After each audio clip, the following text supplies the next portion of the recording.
All right, let's dive right into this. Welcome to The Explainer. Today, we are unpacking a truly fascinating and honestly somewhat dark psychological analysis of relationship dynamics. We're going to explore the hidden, invisible wiring of human attraction. And to do that, we're looking closely through the lens of one of history's most controversial and influential thinkers, Sigmund Freud. So get ready because we are going deep into the subconscious today. You know, there's this massive dilemma that so many people face today. You might even be wondering about it yourself. Why do relationships fail even when you do literally everything right? This is the classic modern nice guy dilemma. We all know the story, right?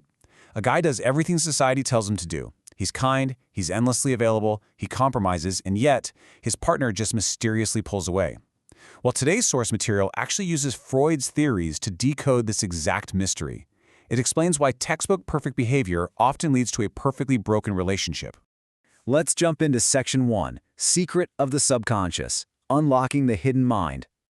The fundamental argument here is that human desires are profoundly split. There's this massive, often completely invisible gap between what our conscious mind thinks it wants and what our primal, biological body actually craves. Logically, someone might say, they want a kind, stable, protective partner. But subconsciously, the instincts are craving something entirely different. They want excitement, unpredictability, and even just a hint of subtle danger. The source argues that genuine attraction is actually fueled by tension and conflict, way more than it is by absolute peace and safety. To really understand why this weird disconnect exists, the analysis looks at a psychological force Freud called repetition compulsion. This is basically this deep, uncontrollable drive that repeatedly draws individuals back to experiences that reawaken old wounds or deep-seated excitement. It's like the human brain is just evolutionarily wired to be drawn toward mystery. When a partner occasionally pulls back or creates a little bit of slight conflict, it sparks that evolutionary programming. Uncertainty, not total safety, is basically the hidden engine of desire here. Moving right along to Section 2, the danger of being too good and why perfection actually kills attraction. Take a look at these perfect lover mistakes. Always being available, instantly replying to texts, oversharing every single fear in the name of vulnerability, bending to every wish, and worst of all, abandoning your own personal goals.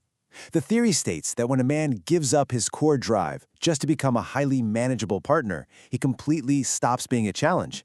And when there's no challenge, well, he becomes predictable, he becomes boring, and ultimately, he becomes easily replaceable. Which leads us to this harsh but really profound Freudian concept. People never deeply value things easily obtained. Value comes from the struggle to acquire. The conclusion the source draws here is unapologetically direct. Complete certainty kills the chase.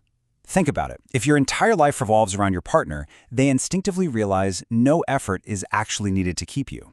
Without that struggle, without the chase, subconscious desire simply fades away. So if uncertainty builds attraction, why on earth are we taught the exact opposite? Welcome to Section 3, Society versus Primal Instinct, the Cultural Collision. This brings us to a super famous quote from Freud's iconic work, Civilization and Its Discontents. He wrote, "Civilization is built on the foundation of repression." The theory outlined here is that societal rules, morality, and politeness, they don't actually erase our wild primal desires. Not at all. Instead, they just force those instincts into hiding. We learn to play this highly sanitized, acceptable role for society while our primal selves are operating in the shadows, totally starved for authenticity. To put that into perspective, the source specifically looks at traditional Asian contexts. In many of these cultures, there are incredibly strict rules requiring women to be modest, compliant, and act as the protectors of family honor. This creates this heavy, multi-generational, invisible chain placed directly on conscious behavior. Because of this intense societal pressure, what happens? The subconscious mind naturally rebels. It secretly craves the untamed, rule-breaking bad boy, simply because he represents the absolute freedom and power that polite society completely forbids. So, if the overly compliant nice guy fails, who actually succeeds? Let's check out Section 4, 3 Forms of Irresistible Men, the Archetypes of Attraction. The source breaks down the irresistible man into 3 distinct steps, or forms. Number 1, he feels desire, absolutely, but he isn't a slave to it. He knows the power of waiting. Number 2, he feels temptation, but he never loses focus on his main life mission. And number 3, he loves deeply, but he absolutely does not worship. The core message here is all about maintaining absolute emotional sovereignty. These archetypes are fiercely independent, and their internal center of gravity never shifts just to please someone else. Now, this creates a pretty stark contrast. A lot of modern relationship advice pushes heavily for total transparency, emotional softness, and absolute 50-50 equality in every single aspect. But this interpretation of Freudian polarity argues the exact opposite when it comes to sparking actual desire. It claims that genuine attraction requires emotional tension, a bit of mysterious distance, and clear masculine leadership. The argument is that true desire demands a dynamic power imbalance, a distinct polarity, rather than complete, flat sameness. So, how does one actually embody this polarity in real life? Let's move to our final section, number 5, true power, self-control, and the ultimate masculine strength. Here we've got a really vital Freudian concept called the reality principle. Essentially, this is the psychological ability to suspend immediate emotional reactions and chaos in favor of maintaining long-term strength and stability.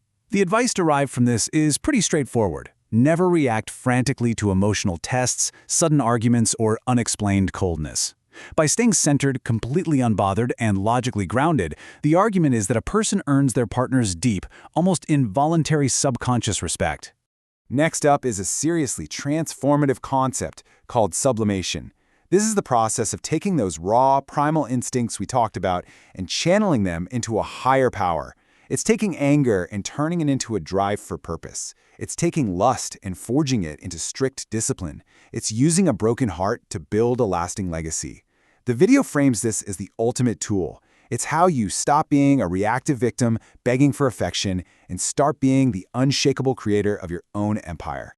And that brings us to the crucial takeaway, perfectly captured in the ultimate paradox. The source material argues that a partner deeply desires to surrender, but they will only do so to someone whose life purpose is fundamentally larger than their emotional attachment to the relationship. It's the idea that a person who earns respect before love gets both, but someone who prioritizes seeking love over commanding respect, they end up with neither. The mission, the purpose, has to be the priority. Which leaves us with this final, really provocative thought. Are you ready to stop chasing approval and become the absolute master of your own destiny? It's a massive question about emotional sovereignty and reclaiming your independence. Thank you so much for joining me as we unpacked this deep psychological analysis. Take a moment to ponder how these hidden Freudian forces might actually be playing out in your own life right now. And remember, true power always starts from within.